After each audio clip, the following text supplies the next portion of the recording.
Et mon invité pour ce Zoom est Sébastien Meurant. Bonjour monsieur le sénateur. Bonjour. Vous êtes sénateur du Val d'Oise. Lors de votre élection au Sénat en septembre 2017, vous avez quitté vos fonctions de conseiller départemental et de maire de Saint-Leu-la-Forêt, ville que vous dirigiez depuis près de 10 ans. Et lors du congrès des Républicains, c'était toujours en 2017, vous avez parrainé celui qui va être d'ailleurs élu président du parti, en l'occurrence Laurent Wauquiez. Vous le regrettez ? Non, absolument pas. Pas du tout. Pas du tout. Pas du tout. Laurent Wauquiez incarne les valeurs auxquelles je crois. Moi qui suis issu de la fibre gaulliste patriote, qui suis rentré au RPR à l'âge de 18 ans parce que je pensais que la ligne incarnée en 86-88 était la bonne ligne. Et plus les années passent, plus cet engagement de jeunesse se fortifie.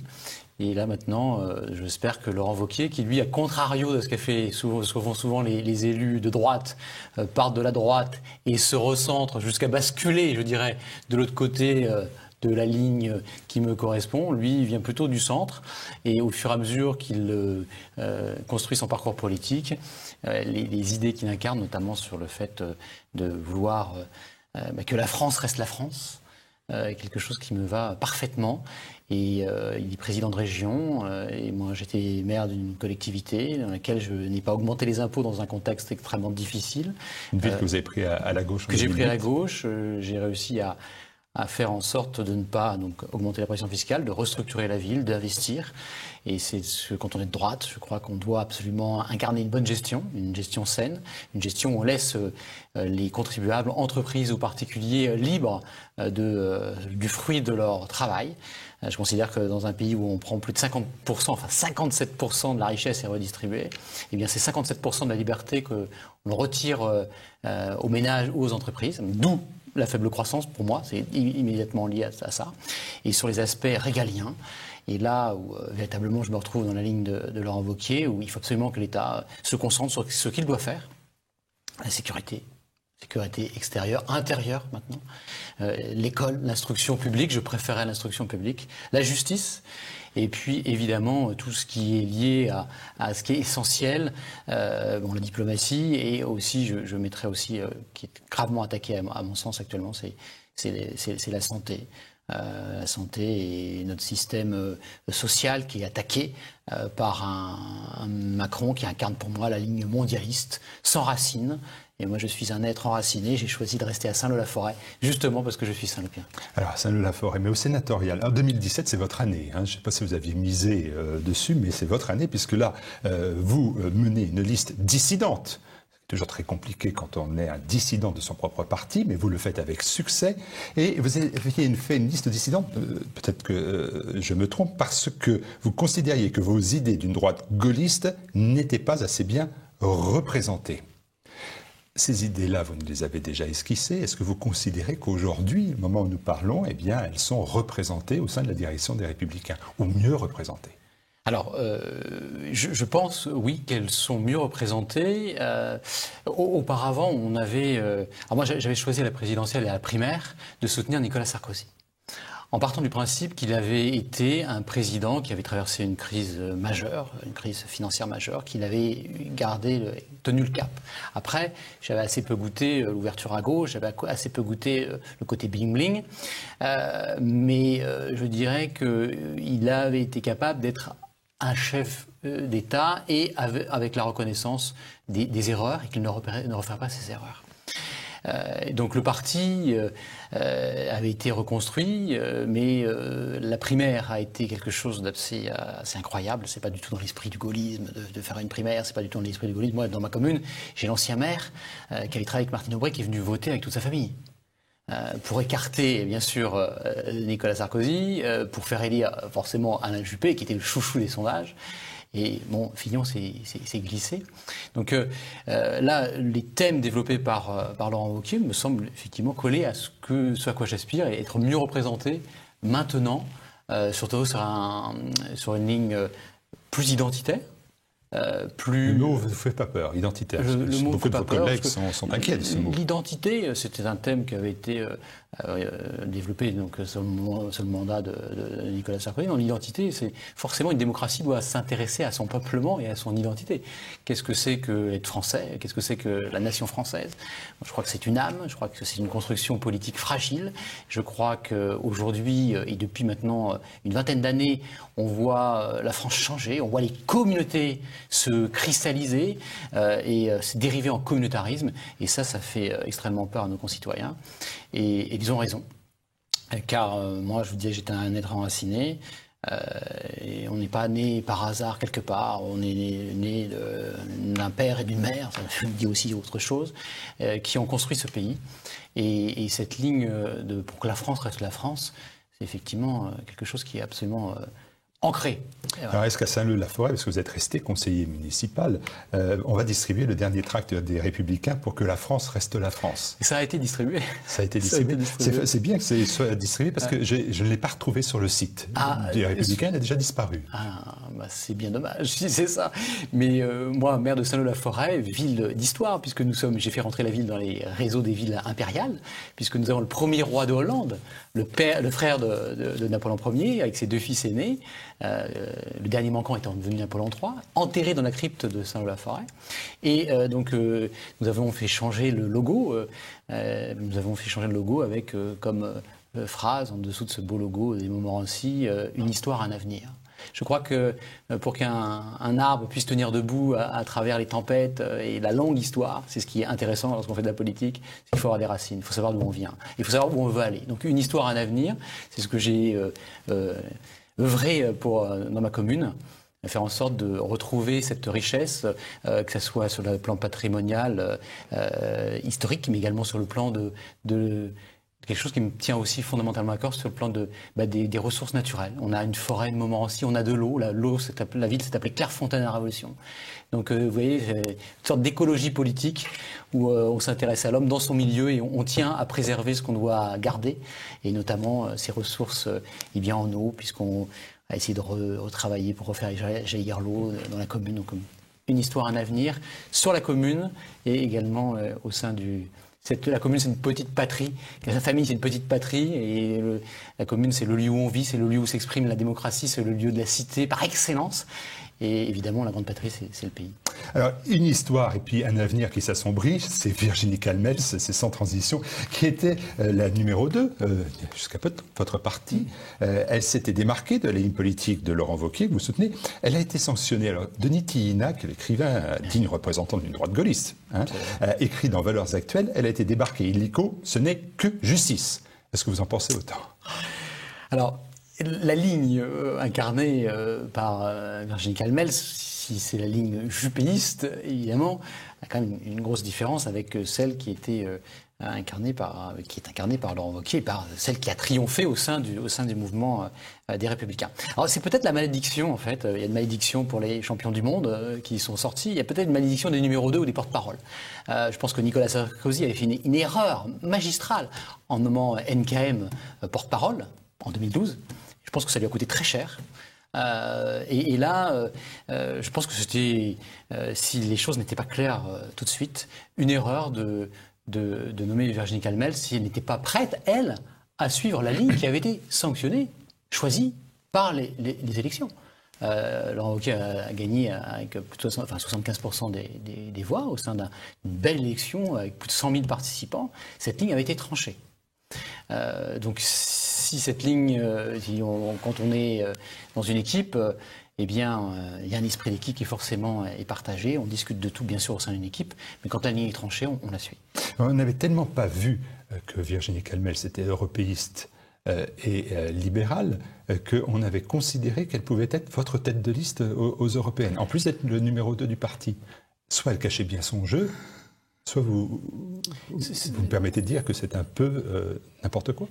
Je ne sais pas si c'est elle qui, ou c'est peut-être l'espérance qu'elle avait d'être tête de liste aux européennes. En tout cas, vu ce que je vous ai dit jusqu'à maintenant, pour moi, c'était une très très mauvaise chose. Car on voit bien les difficultés de l'Europe. Moi, je suis avant tout français, je suis citoyen français. La France est en Europe, ça n'échappe à personne. Je suis attaché à l'Europe et la France, qui est un grand pays européen, et je ne veux pas parler de revenir à Charlemagne ou à l'Empire, mais on est forcément en Europe. Et ce qui est sûr, c'est que cette Europe-là ne fonctionne pas. Et les citoyens français s'en rendent compte, et avec une ligne européiste, europhile, qui veut toujours plus d'Europe, hein, non, l'Europe ne fonctionne pas. L'Europe qui protège, c'est un échec sur le plan de la sécurité extérieure.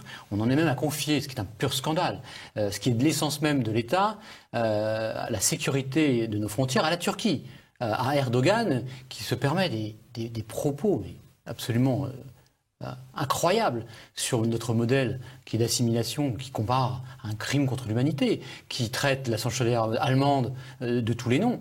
Donc lorsque l'Europe est impuissante à garder les frontières, c'est que l'Europe ne fonctionne pas. L'Europe est impuissante à préserver ce modèle social auquel je tiens. Lorsqu'on va apporter des produits de l'extérieur avec des composants chimiques qu'on interdit à nos propres agriculteurs, l'Europe marche sur la tête.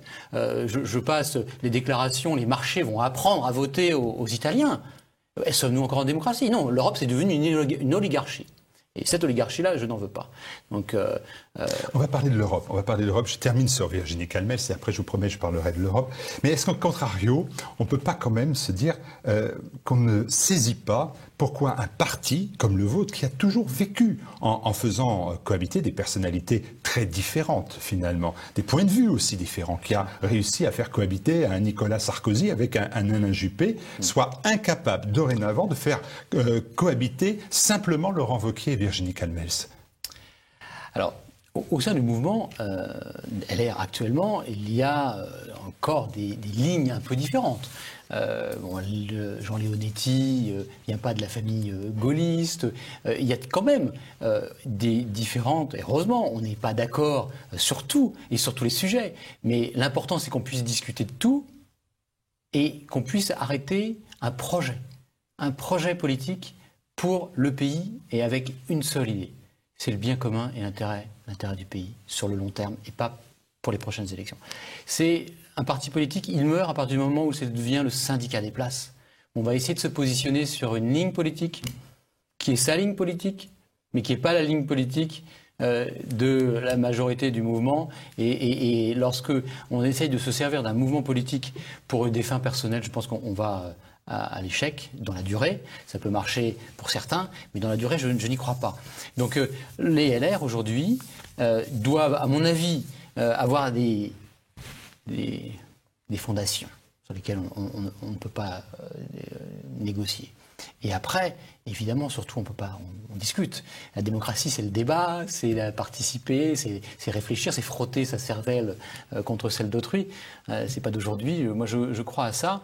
Et je crois, finalement, à la réussite du projet républicain dans lequel je m'inscris. Et aussi, je suis d'accord, évidemment, avec ce qui s'est passé. Alors, je ne suis pas au bureau politique, je suis à la Commission nationale d'investiture, mais on ne peut pas se permettre de faire des petites phrases dans la presse et à partir d'une équipe. C'est pas possible. On n'est pas des Saxons républicains. Allez, on quitte Virginie Calmels, on revient sur les machines électorales. Les Républicains, c'est une machine électorale, elles sont donc rythmées, c'est bien normal, par le calendrier des rendez-vous électoraux. Alors se profilent déjà les européennes, c'est en juin prochain, puis les municipales l'année d'après.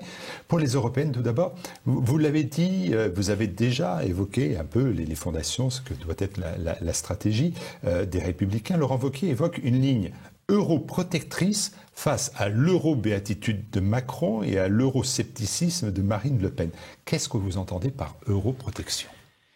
Alors, effectivement, derrière les mots, qu'est-ce que l'on met? Parce que les mots sans les actes ne valent rien. On fait le constat que sur la crise des migrants, sur en fait les frontières européennes. Qu'est-ce que c'est être européen? On revient sur le concept d'identité. Et d'identité, on peut aussi mettre la religion, on peut aussi mettre cette civilisation. Est-ce qu'il y a une civilisation européenne? Donc, la religion, c'est-à-dire? Eh bien, dans l'identité, il y a également cette notion de religion, forcément. Et sur vous revendiquez les racines chrétiennes de les racines judéo-chrétiennes de l'Europe, bien entendu.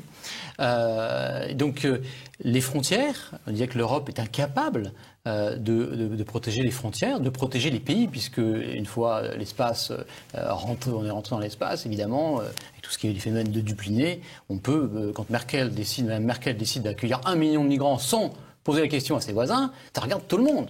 Ça pose quand même problème.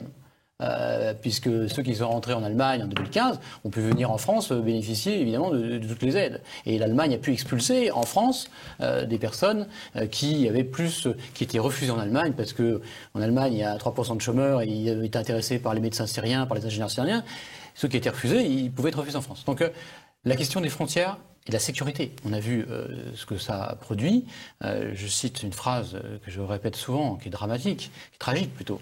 Le Premier ministre français, M. Valls, en octobre 2015, dit « on ne fait pas le tri entre les migrants ». En novembre 2015, des terroristes se sont glissés parmi les migrants. Donc cette Europe qui est incapable de protéger, elle craque. Le dernier, c'est l'Italie. Très intéressant, l'Italie. Donc l'Europe, elle risque de s'effondrer sur cette question des migrations. On ne parle pas de l'Autriche, on ne parle pas de la Hongrie, on ne parle pas de la Pologne. Donc elle risque de s'effondrer. Donc là, une Europe qui protège au sens premier du terme. C'est de Hobbes. On a un État où on a une confédération d'États qui assure la protection. Vis-à-vis notamment des Chinois, vis-à-vis de Trump, vis-à-vis de ces mastodontes. Donc moi je tiens à cette Europe qui pèse sur le plan politique, si c'est possible, mais au moins qu'on essaye vis-à-vis de la Chine. Alors est-ce qu'on a encore les mêmes intérêts que les Allemands, par exemple, sur l'économie ? Je ne sais pas. Mais en tout cas, qui protège sur le plan de la sécurité, sur le plan de l'économie également. Est-ce qu'au sein de cette Europe, on peut considérer que dans des pays, on ne paye pas ou quasiment pas d'impôt sur les sociétés, que dans d'autres pays, si vous partez pendant 10 ans, vous n'avez pas d'impôt sur le revenu? Cette Europe-là, il y a un minimum d'uniformisation à faire. Sinon, cette Europe-là, c'est à l'État français. En tout cas, moi, je considère, et je suis sur une ligne qui est très claire, en tout cas, c'est celle que je défends, c'est que si l'Europe est incapable de protéger le territoire français, il faut suspendre les accords de Schengen, remettre le contrôle aux frontières, et c'est à l'État français d'assurer la protection des Français si l'Europe est incapable de le faire. Sur le plan du CETA, sur le plan des traités internationaux également, moi, je défends l'agriculture française. Est-ce qu'on demain, on va sacrifier, comme c'est parti pour le faire, nos agriculteurs, alors qu'on a une agriculture qui est magnifique, qui est entrée dans les régions, qui a des produits merveilleux. Je ne reviens pas à une époque où l'Europe voulait plus ou moins interdire les fromages au lait cru. Moi, ça c'est une richesse. Et c'est une richesse qui ne se négocie pas.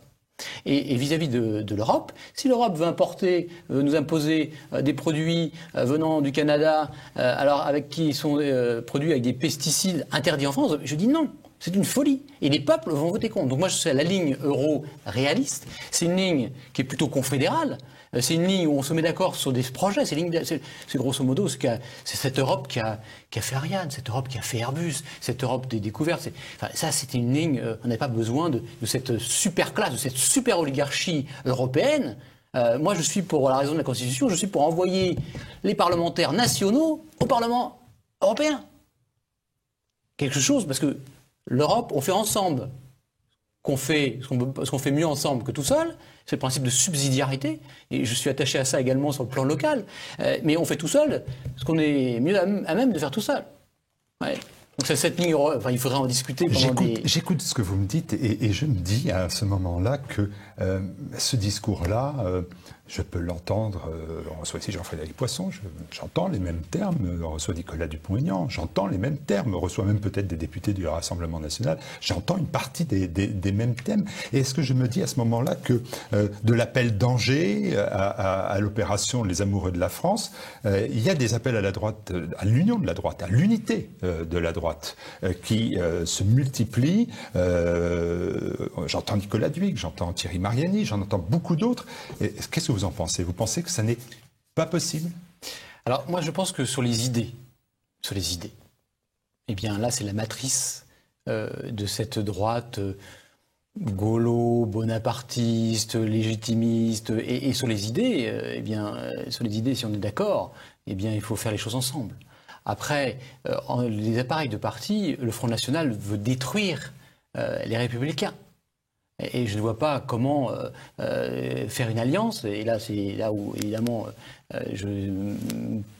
je partage cette opinion de dire non aux alliances avec le Front National, puisque le Front National, on a par exemple sur des sujets importants comme sur les retraites, le Front National sur les aspects économiques est bien plus proche de Mélenchon sur certaines choses que du discours que je viens de tenir sur la baisse des prélèvements obligatoires, laisser la liberté. Donc, et je pense que le Front National est une impasse pour les électeurs. Par contre, sur les idées évoquées, eh bien, si on a les mêmes, parce que Nicolas Dupont-Aignan, M. Poisson, en fait, ils sont issus de ce courant de pensée qui était dans les années 80, représenté par ces personnes, représenté par des personnes qui aujourd'hui se sont centralisées. Quand je vois ce que pensait M. Juppé, ce qu'écrivait M. Juppé, ce qu'écrivaient d'autres, et vu à plus de 50 ans, hein, donc ils avaient l'âge de raison, et ce qu'ils sont devenus maintenant, j'ai un peu peine pour eux. Je pense par exemple à M. Jacques Toubon. Moi, je suis resté le même sur ces lignes-là et j'ai l'impression que nous sommes nombreux. Sébastien Meurant, si vous étiez ici, vous êtes à TV Liberté, vous seriez au Monde ou à Libération, la première question qu'on vous aurait posée, avant toutes celles que je vous ai posées, et je suis obligé de le faire, c'est comment, sur les idées, est-ce qu'on doit dialoguer avec tout le monde? Est-ce que vous êtes prêt à dialoguer avec Nicolas Dupont-Aignan? Est-ce que vous êtes prêt à dialoguer avec Marine Le Pen? Est-ce que vous pensez que ce dialogue doit exister ou ce n'est pas la forme que ça doit prendre? Alors, mais parler en démocratie, on parle avec tout le monde. Au Sénat, on parle. Vous avez bien compris que ça ne s'est jamais fait. Ah, ça s'est jamais fait. Oh, ça se fait quand même, peut-être pas sur les plateaux, mais bien sûr que ça se fait. Et on parle avec tout le monde. Au Sénat, on parle avec des insoumis, on parle avec Esther Benbassa et on parle avec M. Masson. M. Ravier, on l'a pas vu beaucoup sur la loi immigration la semaine dernière. Vous voyez, moi, je suis resté pendant toutes les nuits. Je suis intervenu. Lorsqu'on dépose des amendements, c'est mieux de les défendre. Moi, je suis pour un discours, mais suivi d'actes. Il faut essayer de proposer des choses qui sont réalisables. Sinon, c'est une duperie. Et moi, je suis quelqu'un qui est fondamentalement intéressé par la recherche du faisable et de la vérité. Donc, on discute avec tout le monde, bien entendu. De là à faire des alliances avec un parti, qui a changé de nom, mais qui vise en fait à détruire ce que nous sommes. On n'a quand même pas. Il y a des sujets sur lesquels on n'est pas d'accord. Mais sur les aspects régaliens, ça dépasse bien les partis. Il s'agit de l'intérêt supérieur de la nation. Et là, il y a des points de rassemblement sur lesquels je vais parler d'identité. C'est pas, l'identité, c'est pas, ça appartient de drapeau, de patrie, d'histoire. Ça appartient à tout le monde, y compris à des chevènementistes, y compris à quelques socialistes. Alors même si maintenant, j'ai l'impression, en tout cas au Sénat, que c'est le parti de l'immigrationnisme. Aujourd'hui, j'ai entendu les discours la semaine dernière. C'est véritablement des droits. Le grand oublié dans ces débats ont été la France et les Français. C'est ça qui est dramatique. Tous ceux qui parlent de la France, on peut se retrouver. Moi, je me retrouve avec tous ceux qui parlent de la France et des Français. J'ai bien compris, Monsieur Meurant, que vous dites oui, on peut parler. Rien que ça, vous le savez, va vous obliger médiatiquement à vous justifier. Vous avez bien compris que c'est quelque chose qui est un peu interdit. Je dis ça parce que c'est autorisé en Autriche, c'est autorisé en Italie, c'est autorisé dans beaucoup de pays d'Europe, ça n'est pas autorisé en France. Ça veut donc dire que toute cette stratégie-là, d'unité des droites, elle n'est pas possible ou exportable en France pour l'instant. Alors, il me semble que Laurent Wauquiez a été rencontré Viktor Orban, je crois. Heureusement qu'on peut parler à tout le monde. Heureusement que au niveau international comme au niveau local, au sein de la démocratie, on peut parler à tout le monde. Et moi, vous avez mentionné que je m'étais présenté en indépendant, on va dire, parce que je considérais que les idées pour lesquelles je me bats depuis que je suis engagé en politique n'étaient pas représentées. Moi, je considère qu'on peut parler à tout le monde et qu'on doit parler à tout le monde. C'est pas un franc-tireur, tout simplement? Oh non, je ne crois pas. Parce que la semaine dernière, j'étais effectivement, on m'a dit, mais t'es un peu provocateur. J'ai rappelé des provocateurs de parler de Michel Poniatowski. Disons que c'est peut-être pas le discours de Bruno Retailleau, votre président de groupe. Bruno Retailleau est sur une ligne, sur un territoire qui m'est cher, qui est la Vendée, qui est ancré, il est ancré sur le territoire. Et sur la ligne des valeurs, et sur la ligne de la civilisation française, je pense vraiment que là, on est sur la même ligne. Bon. Allez, dernière question, rapidement, pour les municipales cette fois-ci. On se place en 2020. Est-ce que, en fait, la presse classique, anti-mainstream, secoue le chiffon rouge d'alliance possible entre le Rassemblement national et les Républicains? Est-ce qu'en fait, le vrai danger, ce n'est pas l'alliance des Républicains de votre parti avec la République En Marche? Il y a déjà des maires qui sont macro-compatibles chez les Républicains. On peut citer celui de Bordeaux, c'est facile, celui d'Angers, et puis on ne va pas poursuivre la liste, mais elle peut être plus longue que les deux villes que je viens de citer. Oui, je pense que c'est un danger. Mais alors, qu'est-ce que ça veut dire être républicain? Qu'est-ce que ça veut dire être République En Marche? Il y a de vraies différences. Et ça, les Français n'ont pas encore perçu les différences.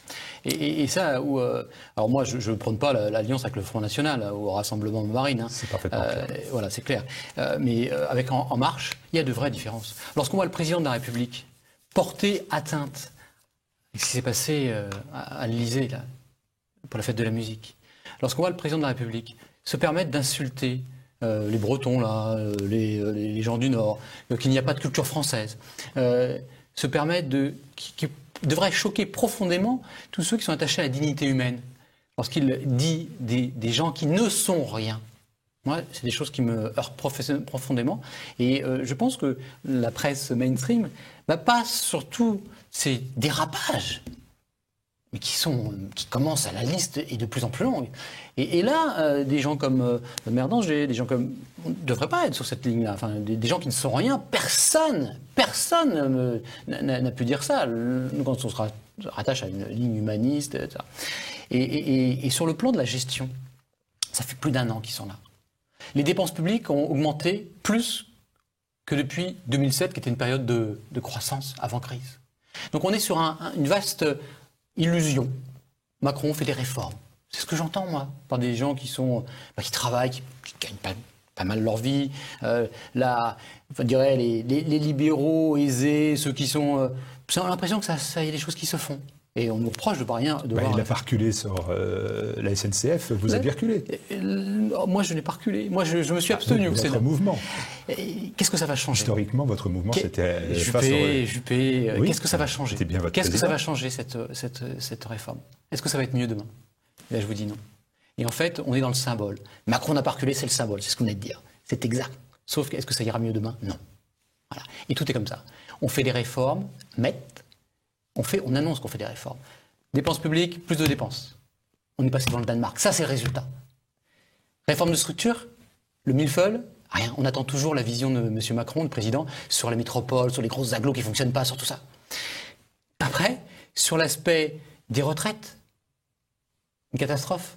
La seule chose là, on ne veut pas augmenter l'âge de la retraite, on va baisser les pensions. Les citoyens français, de classe moyenne, payent. Macron, c'est monsieur le président des très très riches. La classe moyenne est oubliée, donc c'est la ligne des LR. Et les Français sont oubliés parce que c'est ouvert au monde. C'est le représentant des élites sans racines. Et ça, je pense que dans les provinces, s'allier avec des personnes en marche, c'est aussi ça. Et je pense que les Français sont avant tout Français. Et dans les banlieues, on a besoin de France. On a besoin de France dans les banlieues, on a besoin de France partout. On a besoin en fait de représentants des territoires. Et on a besoin de s'appuyer justement sur les territoires pour créer de la richesse et créer un avenir à notre pays.